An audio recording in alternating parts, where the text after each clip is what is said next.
I'm your host, Tyler Carter. And I'm your host, Cody Van Seelum. Cody, we are tonight. We are going to take a look at the Big 12 conference football schedule.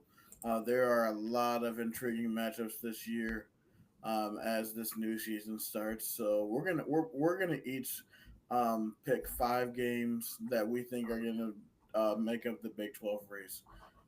So I guess we're gonna start off and look down the schedule and see if any of these games uh, reach out or say anything.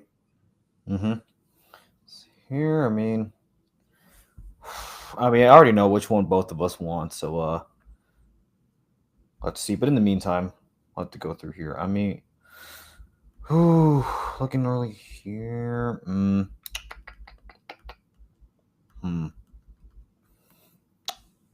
I think I have one. Right, stop right here. Stop right here. Yeah. I'm gonna go with Kansas and Texas Tech. Okay. Why did you pick this one?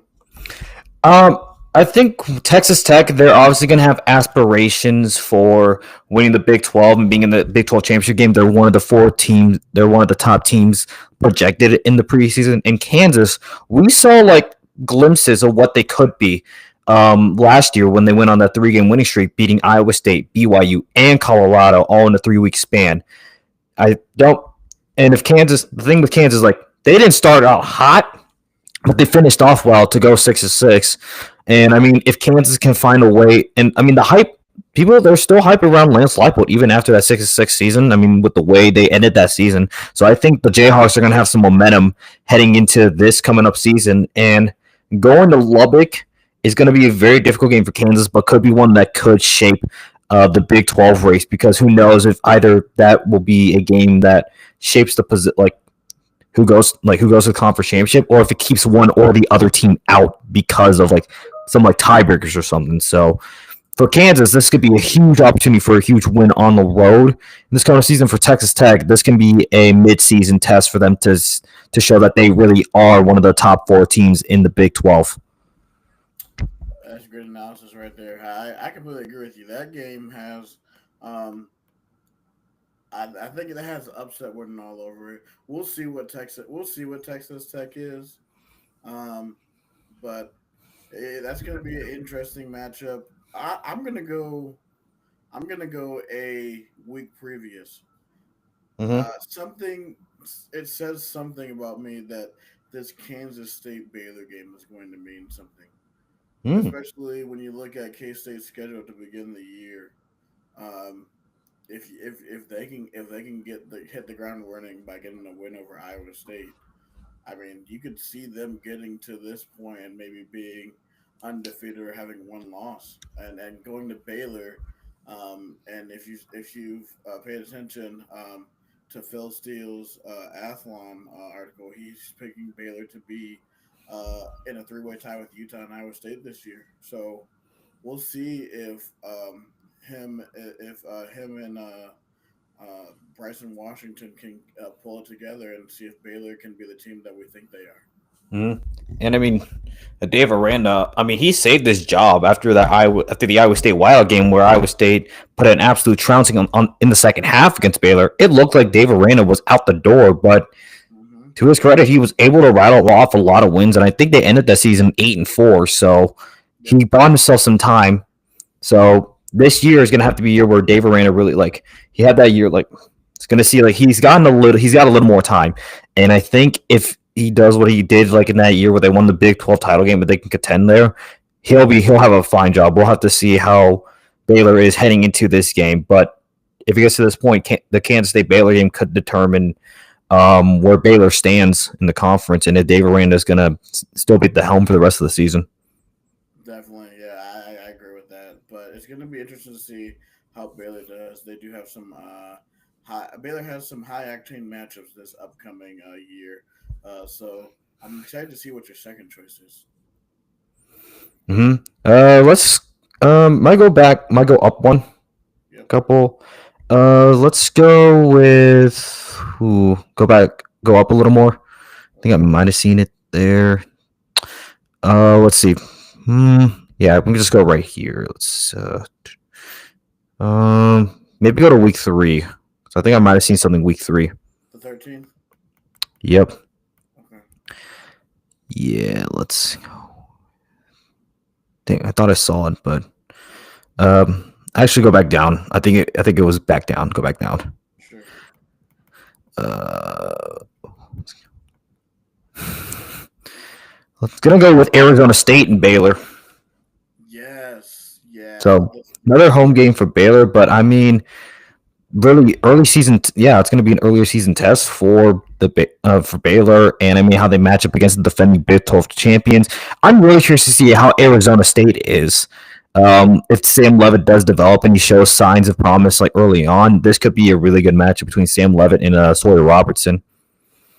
Definitely, dude. I mean, this will really cement and see if this is going to be the first test I think for Arizona State this upcoming season. I mean, Mm-hmm. if they can go on the road and get a huge win in Waco Mm-hmm. when it's extremely hot at that time of year, um, with especially with that Texas humidity, Yep. this is sort of where they sort of took off last year, this past season, and this week. But like, man, Arizona State could really cement themselves as a top team if they can go and get a win over Baylor. For sure. So I'm gonna also stay in this week.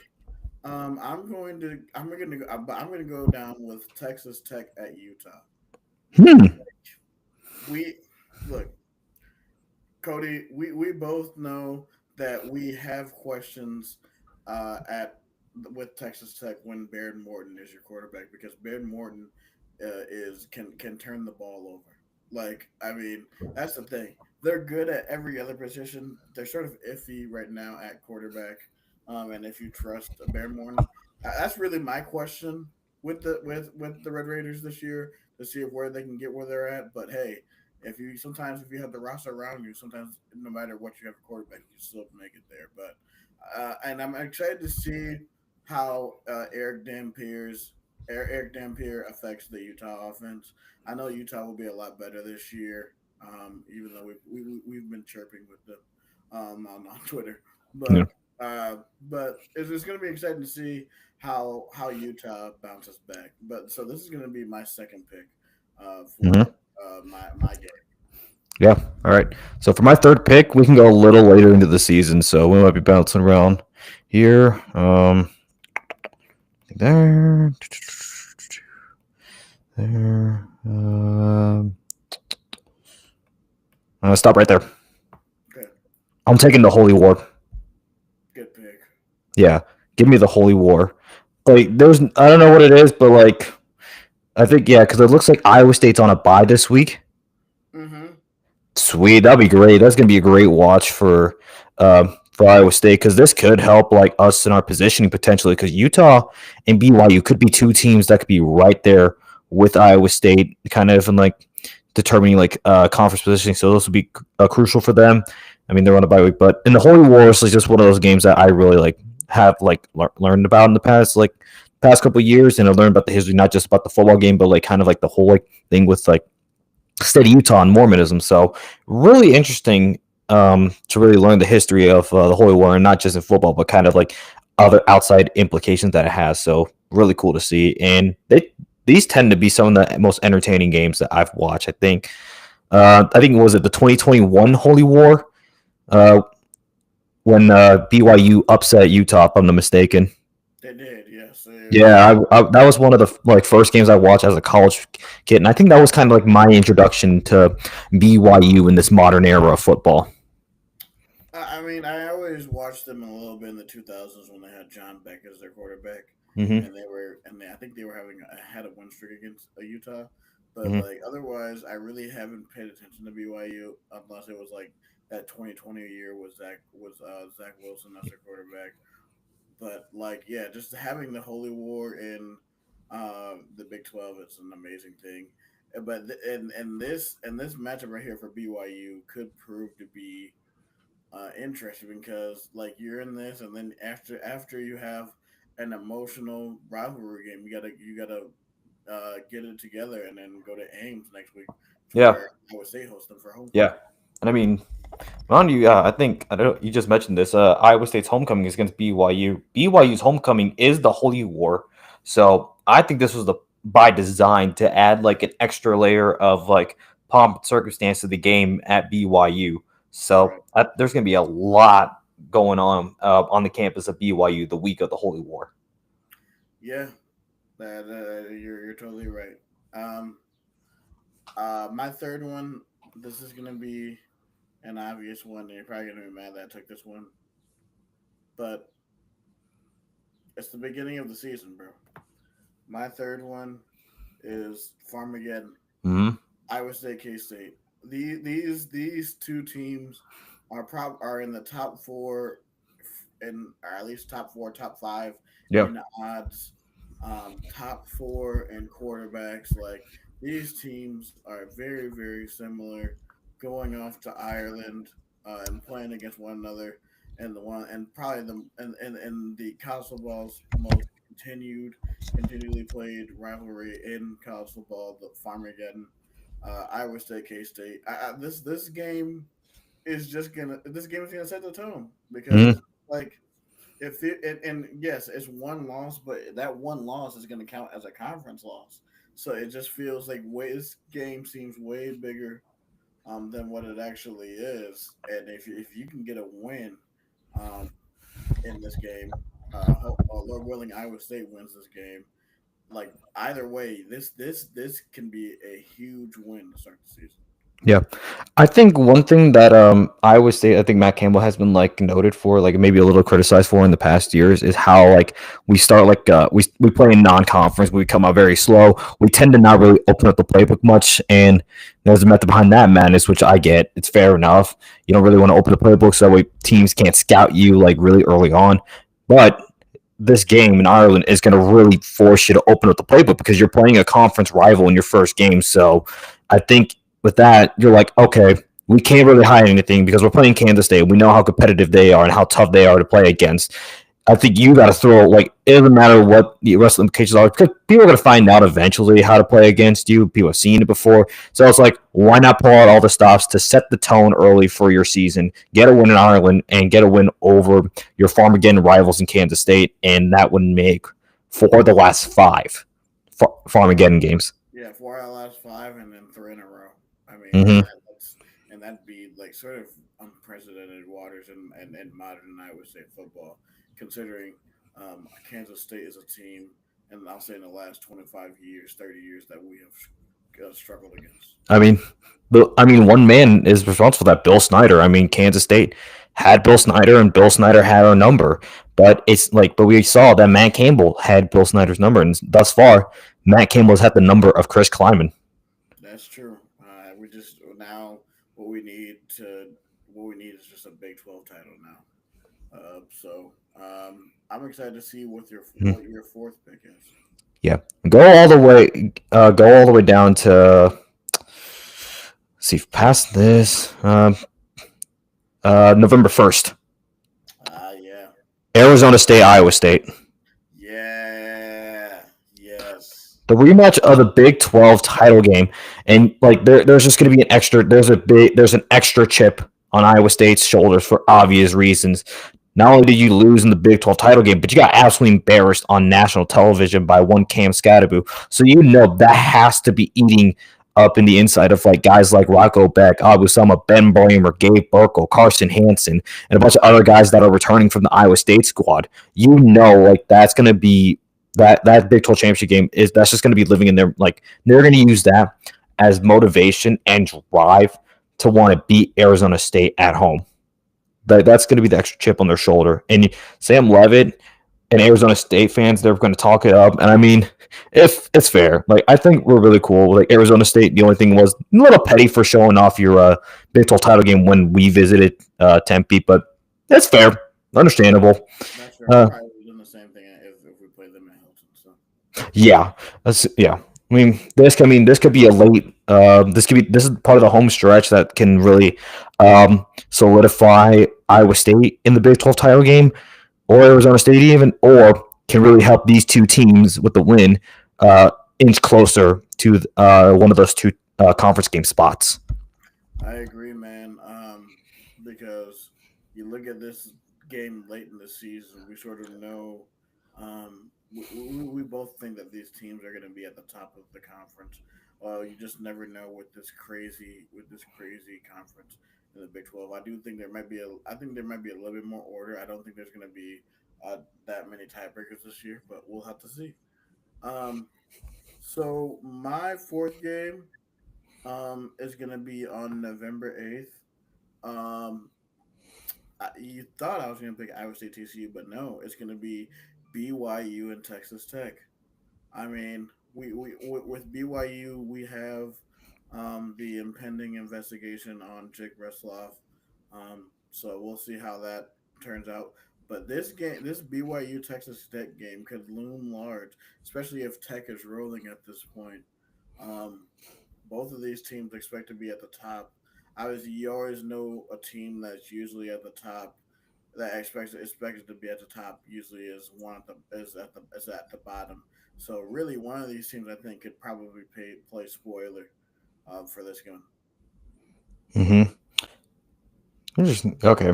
All right. Let's go explore. I want to explore the end of the season. Sure. Let's see what they have here. See if any of these jump out to me. Mm,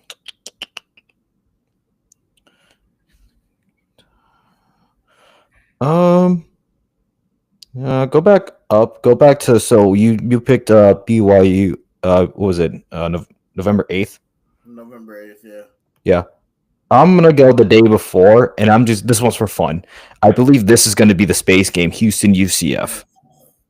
I'm Yes. I'm here for the like. This is one of those like I don't know how these two teams are, but I just guarantee this one's going to be chaos, and I think this will just be a game where you just sit back and have a lot of fun watching it because UCF they're always their Space U jerseys are some of the prettier jerseys that I've seen in college football. Like there's no doubt, and obviously I don't know how much of a like rivalry this would be, but I mean both of these teams did play in the American, so they do have a little bit of history.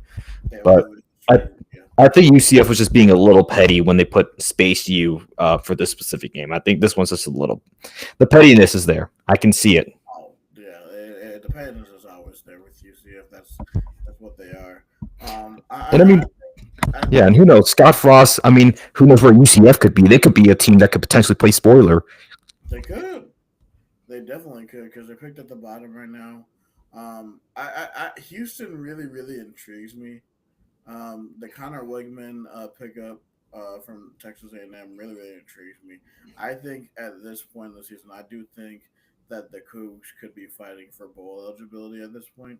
I do think that they will make a bowl game this year, but this game could bloom large in their quest for bowl eligibility. Because they're the same about UCF as well. I Definitely, mean, yeah, this could be a game for both teams to for bowl eligibility purposes. yeah. And then this is my fourth pick, right? I thought this is your fifth. Oh yeah, fifth. You're right. Fifth for me is gonna be we're gonna go to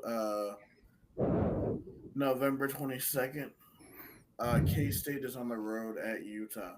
Mm-hmm. I think this game is possibly going to be an elimination game because I think Iowa State, Kansas State, and Utah and Baylor are going to be there at the end before the last week of the season, and I think those four teams are going to be the ones to really be in the mix with the conference title race.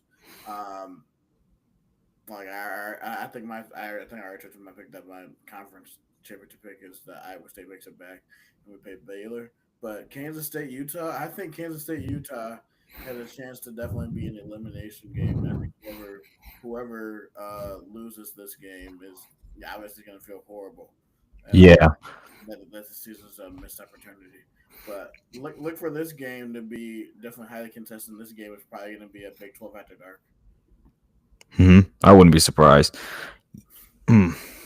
So yeah, I mean, so I'm just going to go down my list of my five Big 12 games to watch out for. So I had Kansas versus Texas Tech, Mm-hmm. Arizona State versus Baylor, the Holy War, Arizona State versus Iowa State, and Houston versus UCF in the space game. Okay, so I had Kansas State versus Utah. I had BYU and Texas Tech. Farmageddon. Um, and then I had what else did I have? I had Tech, Utah, and then my last one was shoot, what was my last one? Oh, and Kansas State Baylor. So I mean, what do you think? How do you think it's going to turn out, man? I'm really, really interested to see what you think. Obviously, we haven't done a conference preview show yet. But that'll probably be the next month once we Hmm. get the season.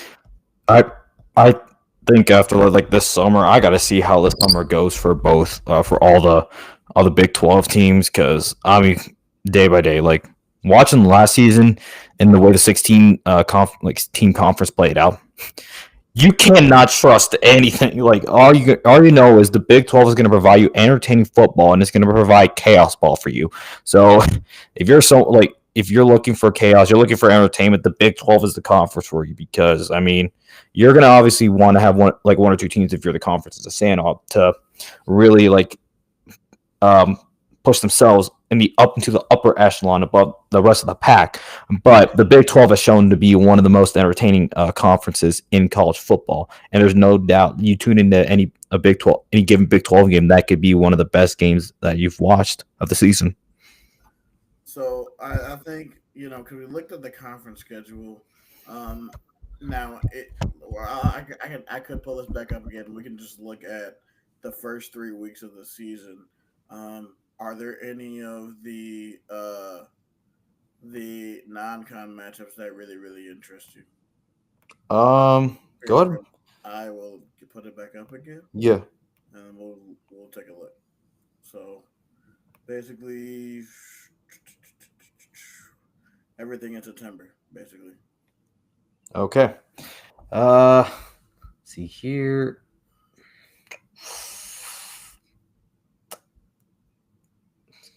I'm curious about that Georgia Tech Colorado game. That's one that I'm really curious about.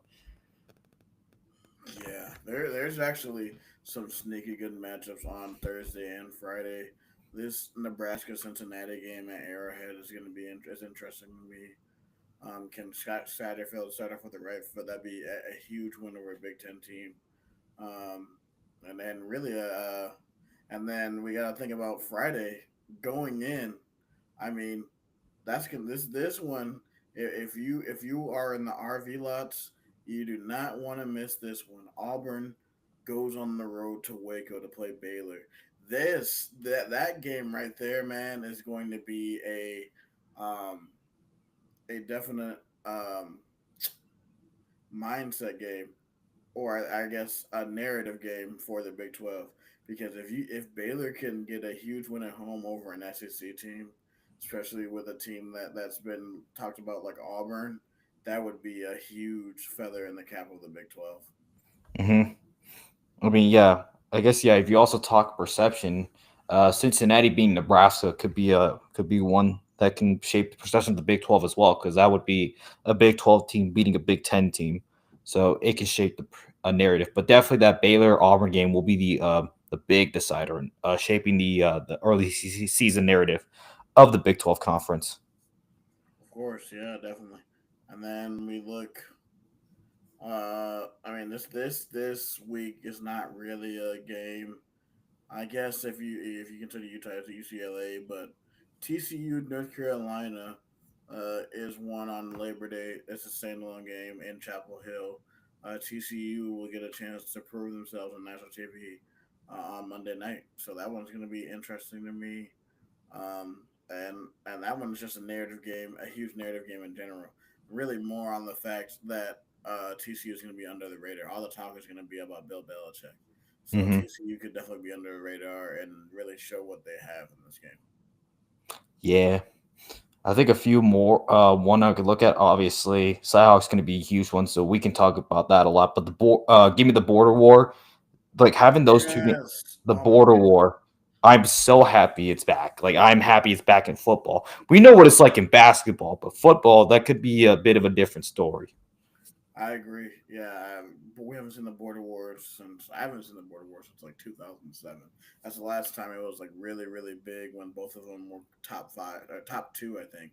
Yeah, They were I know it was top five because it was that chaotic 2007 season where I think Kansas was playing for a potential spot in the national championship, or was it Missouri playing for a spot? well, so they both were. Kansas came into that game 11-0 Yep. because they had an extremely easy schedule that year. And Hmm. then Mizzou came in 10-1 because they got trounced by Texas in Austin. But But I mean, this was Texas. We're talking. This is like, yeah, this was Colt McCoy, Texas that we were talking about. ooh, Colt McCoy. I've heard that name in a minute. Yeah, man, he was quarterback at that time, and you saw that Missouri pulled away, but then Kansas came back and tried to fight at the end, and Missouri ended the game with an interception.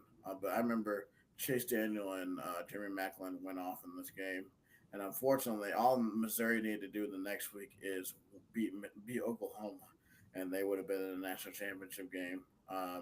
But unfortunately, they lost to Oklahoma and another team. And then the next week that I find interesting is we have the backyard brawl on Mm, the 13th. the backyard brawl. Always like this is always like one of the entertaining like matches that I just don't think gets like enough love like from the media as a whole. But I don't know what it is about the backyard brawl. But boy, oh boy. Yeah, man. I mean, backyard brawl, like it was an entertaining game last year. West Virginia was up by 2 touchdowns. Unfortunately, Pitt came back on them and beat them last year. But let's see if West Virginia can get a win in Morgantown. And honestly, this would be a really really big win for Rich Rod, and trying to bring that magic back to Morgantown. I forgot Rich Rodriguez is back at West Virginia. I forgot about that. That's kind of nuts. Like, imagine saying like, because Rich Rod was originally there. Like, was he there for the 2007 season, or how long Yes, was he he? was there for the 2007 season. Imagine telling a West Virginia fan that he would be coaching West Virginia in 2025. Just no context. And you want to know who the kicker was? Who? Pat McAfee. oh, homeboy Pat McAfee. Yeah, that's crazy. Yeah, dog. He got death threats after that game for missing those kicks. Oh Um, yeah, that the infamous 13-9. Oh yeah, because I think West Virginia was trying to go to. the They were national trying to get a spot in the championship. national championship. It's insane that like we could have had a Missouri versus West Virginia national championship because we got LSU, Ohio State. But man, um, obviously this is our first um public service announcement. Please like and subscribe to the podcast on on your favorite streaming network. Either maybe you like Apple, maybe you like iHeartRadio, maybe you like Spotify, maybe you like Podbean. Please, just we are an up and coming podcast. We'd love to hear from you guys. Please rate and subscribe. Please, just trying to grow our following.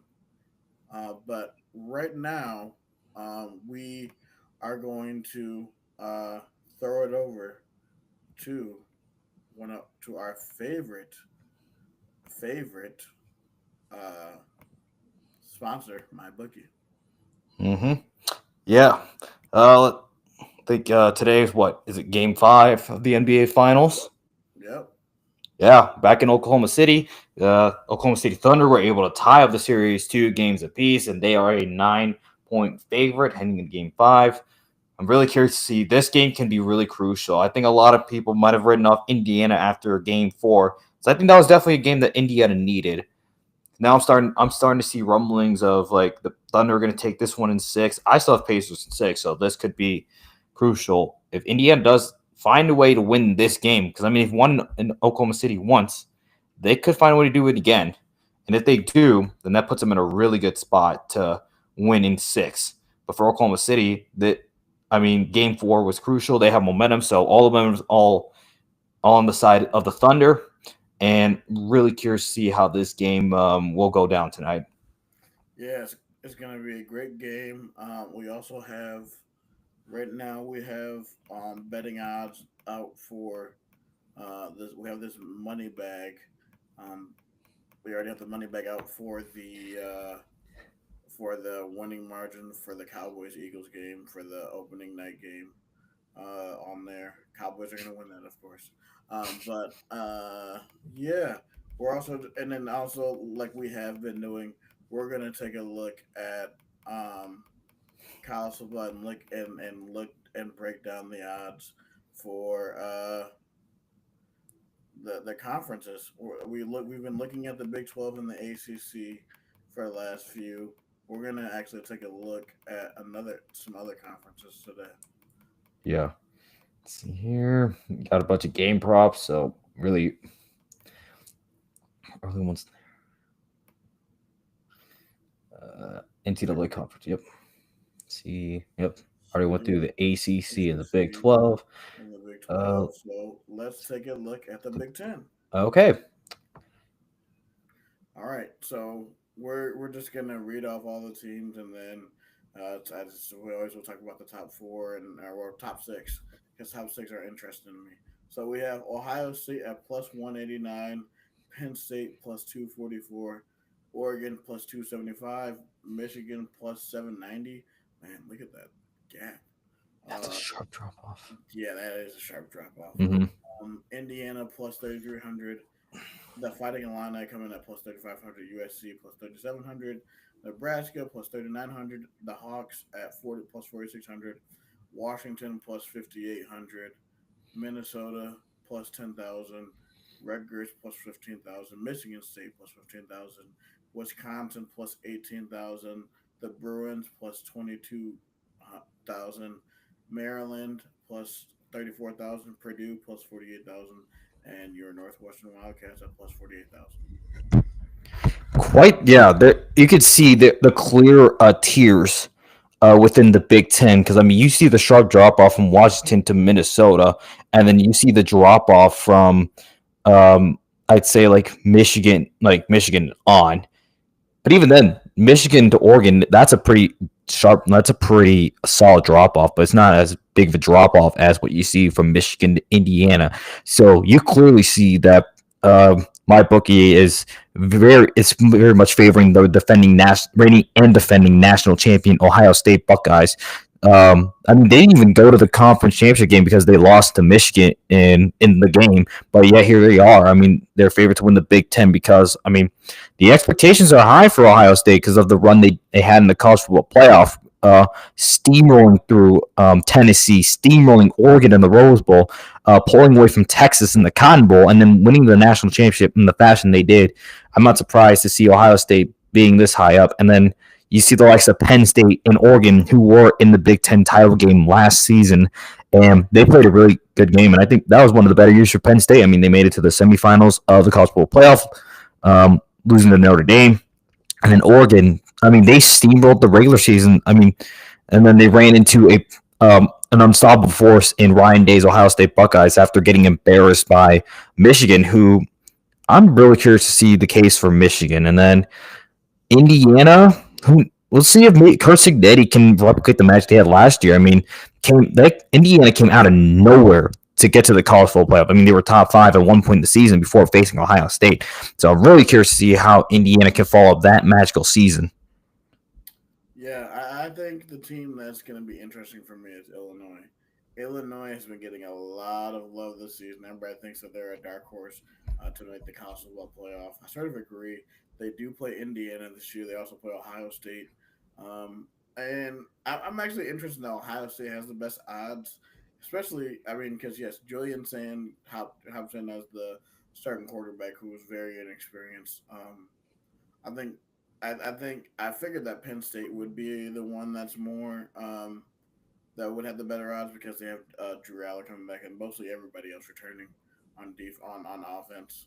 Mm-hmm. Actually, you lose Abdul Carter defensively, but you know that with Penn State defensively, they always want to find beast on the D line. Yeah. But like Yeah, returning both running backs and Drew Aller. Penn State, I think, could make a run. Hmm. If they don't do the James Franklin special of losing stupid games that they should.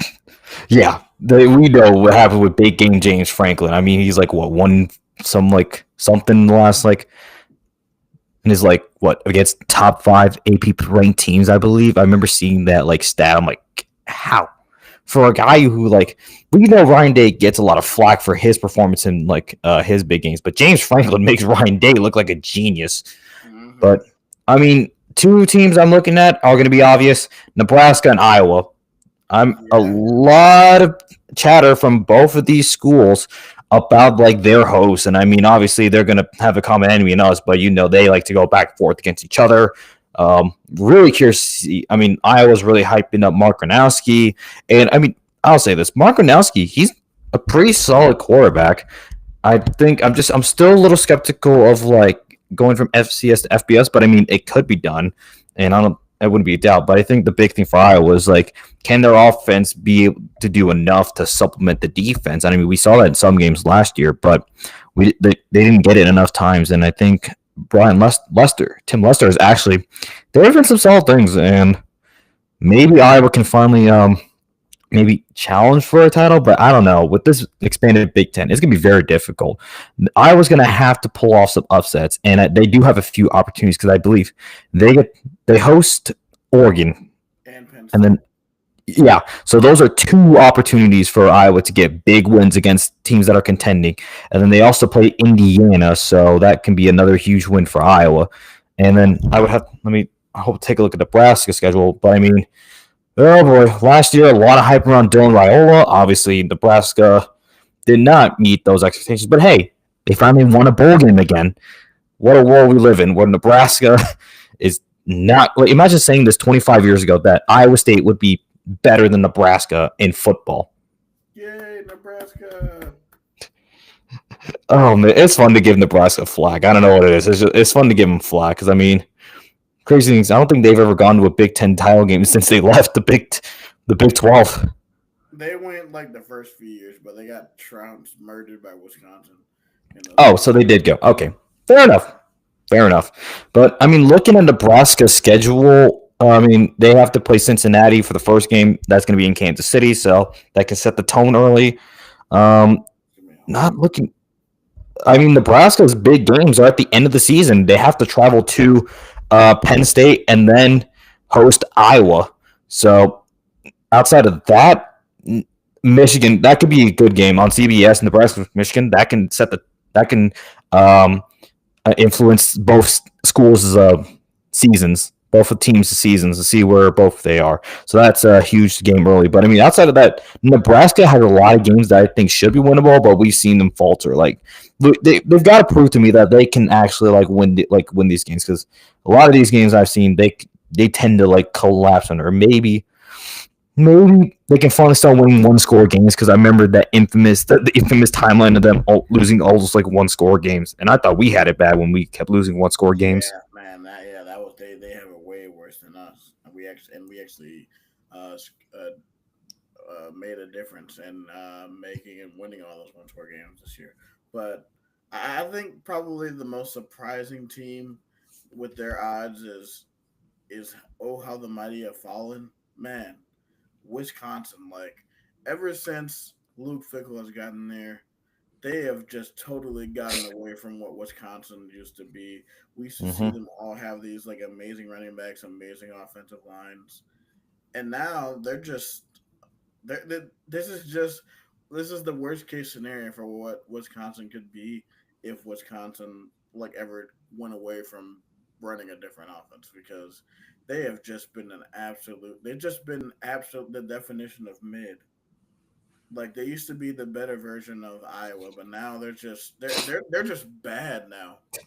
Yeah, that's what a how the mighty are falling. I mean, Wisconsin. I mean, this is looking at their schedule. Buckle up. They're gonna need. They better bring a bunch of ice packs. So they got to go to Tuscaloosa Oh on yeah, September that's like week 13th. 2, right? I Or week 3. believe no, that's week 3. Yeah, have fun with that, and then They also have to play against Ohio State. They get to host that, luckily, but still, they have to travel to Autzen Stadium, take on the Oregon Ducks. Then they host Illinois on Senior Day. So quite a few games to look at for Wisconsin. But yeah, really excited. I'm just excited for college football. Like I know, like I've had my skepticisms and all that, but once season hits, I know for sure I'm going to be tuned into like a lot of these and see how these storylines play. Yep, that, and then just stay tuned. Like I said in the last, stay tuned for Believe in Iowa State merch, as well as I will let you know if I look for Big 12 Media Days content, if I am able to get approved. I let y'all know that too.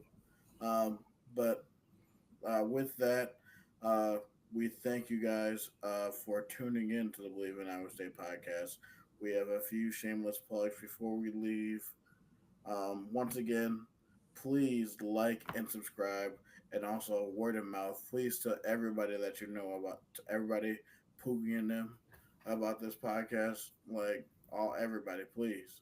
We're trying to get more well known, and we can only do what we rely on you guys for your guys' listeners. So once again, thank you guys for that. Um, Thankful for FeedSpot. We are a top 15 sports podcast in the state of Iowa, nominated by FeedSpot. So thank you, state of Iowa listeners, everybody for listening to us. We appreciate that. Um, you can find Cody on Twitter at Matt Kimball Impersonator. What are you talking about these days, Cody? Yeah, I mean, I've talked about some Iowa State here and there, and maybe I'll sprinkle in like some pro wrestling and some music that I've been listening to. I mean, one of the songs I put, let's see, most recent, like, just depends. Usually, waiting to college football starts, but I did mention something about the Rocco Beck, like when Sleeper put like that post about like his drive against UCF, the game-winning drive. That that just gets me ready for college. I'm just ready for it to be here. Yeah, man. I'm same here, bro. Just got some more specifics about the Ireland trip that I'm going to tell you about after the show. You can find me on Twitter at SciTi Guy. Yeah, I mean, I'm not really posting really anything. I mean, I'm posting scripture, of course. So if you want to know about that, ask me more about that. But yeah, just awaiting Cowboys training camp, and of course, I am a verbaler, so I'm waiting for so Solid Verbal to do all their preview shows for every single conference. Um, but also, lastly, you can follow us on social media: Twitter, YouTube, Facebook, TikTok, and Instagram. Oh, yeah. To end the show, Cody, I made it on the bold predictions pod for Josh Pate. I put it on my podcast, so I'll have to. I made it on there. Oh So yeah, I think I saw the thumbnail on the YouTube video, and I just saw yeah, like your Twitter, like in the you made the thumbnail. yeah, dude. All So right, that was a pretty cool experience. that's pretty Um, cool.